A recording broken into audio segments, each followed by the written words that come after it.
नमस्कार, बहुत स्वागत है आपका।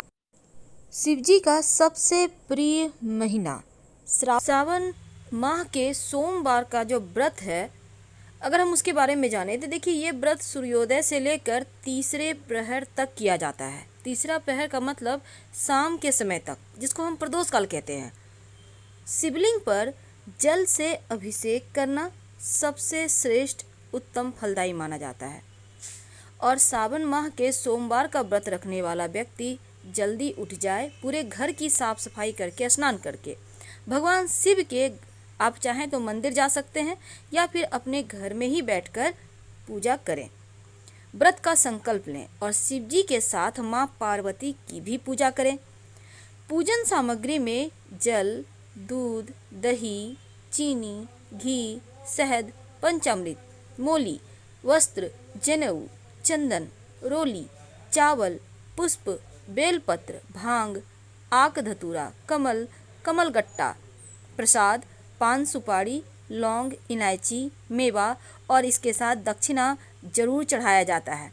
इतनी सारी सामग्री नहीं भी हो तो कम से कम एक बेलपत्र हो जाए और एक लोटा जल तो वही काफ़ी है।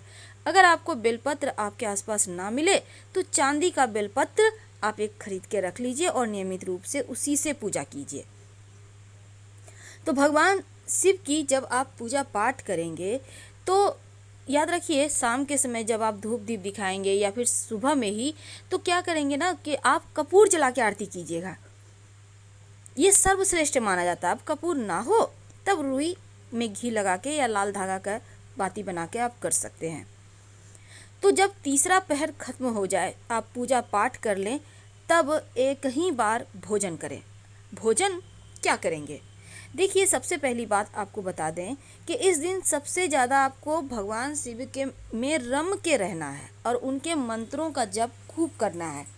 और भगवान शिव के ढेर सारे मंत्र हैं, लेकिन सबसे आसान मंत्र है नमः शिवाय।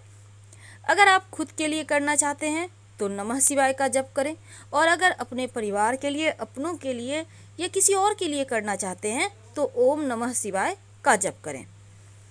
अगर शत्रु विरोधी ज़्यादा परेशान करे, जीवन में ज़्यादा कष्ट हो, तो मंत्र बोलिएगा नमो नीलकंठाय, नमो नीलकंठाय।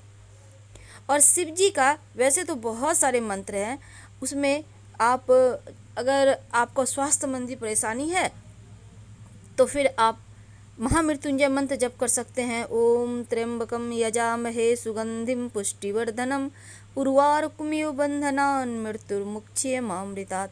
तो इस तरह से आप कोई भी मंत्र उनको मनाने के लिए जप कर सकते हैं। शिव जी सावन के व्रत में क्या खाएं?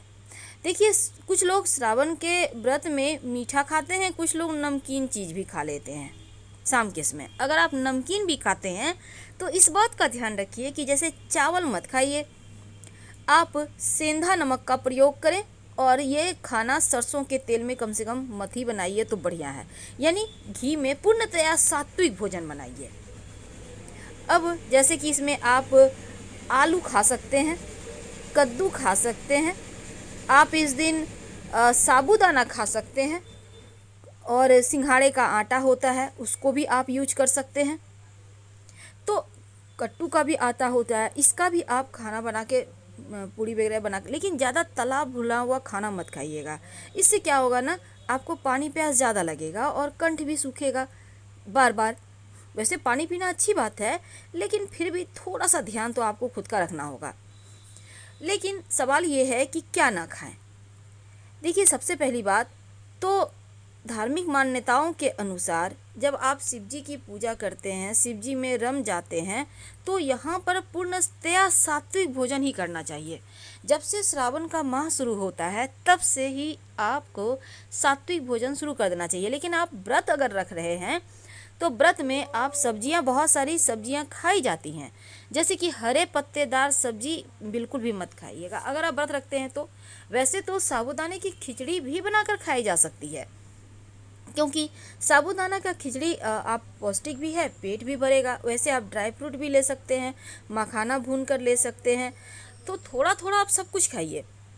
और सावन के जो महीने में आप व्रत रख रहे हैं तो देखिए आपको पता है कि जब आप खाइएगा तो शाम में दिया बत्ती करने के बाद खाइएगा। वैसे दिन भर भी आपको भूखे नहीं रहना, आप लिक्विड डाइट ले सकते हैं, जैसे कि चाय कॉफ़ी आप ले सकते हैं।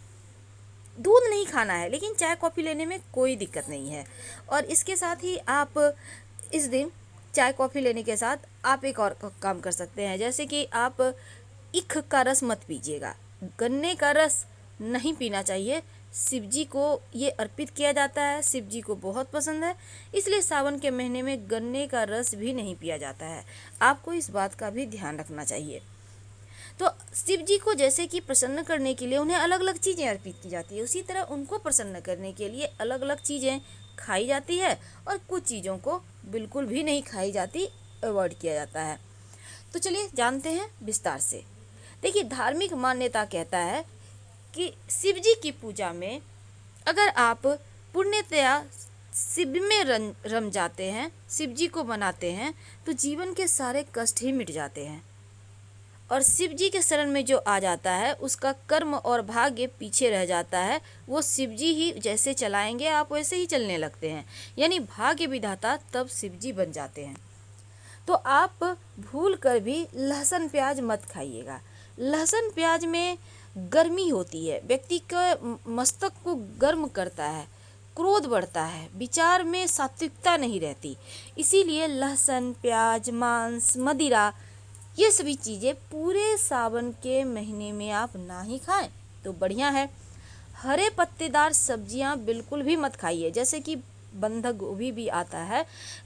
ऐसा देखिए, इस महीने में बारिश होती है, बैक्टीरियल और कीड़े भी बहुत सारे हो जाते हैं पत्ते में, तो हरी पत्तेदार सब्जियां खाने की इसलिए मनाही होती है। इसमें अंडे होते हैं, आपको नहीं पता चलेगा लेकिन उसमें होता है।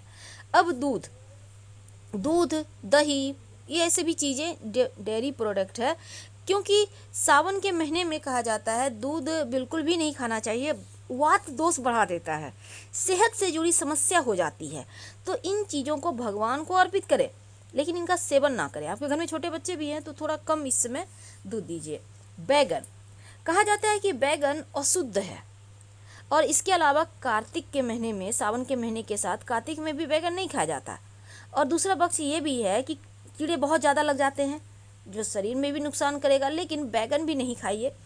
कड़ी, जैसे कि दही डालकर आप कड़ी बना के खाते हैं ना, लेकिन सावन के महीने में कड़ी भी नहीं खाना चाहिए। बेसन की कड़ी होती है, आपने खाया होगा कड़ी बड़ी, तो वो चीज़ें भी आपके जीवन में आपके वात दोष को बढ़ाता है।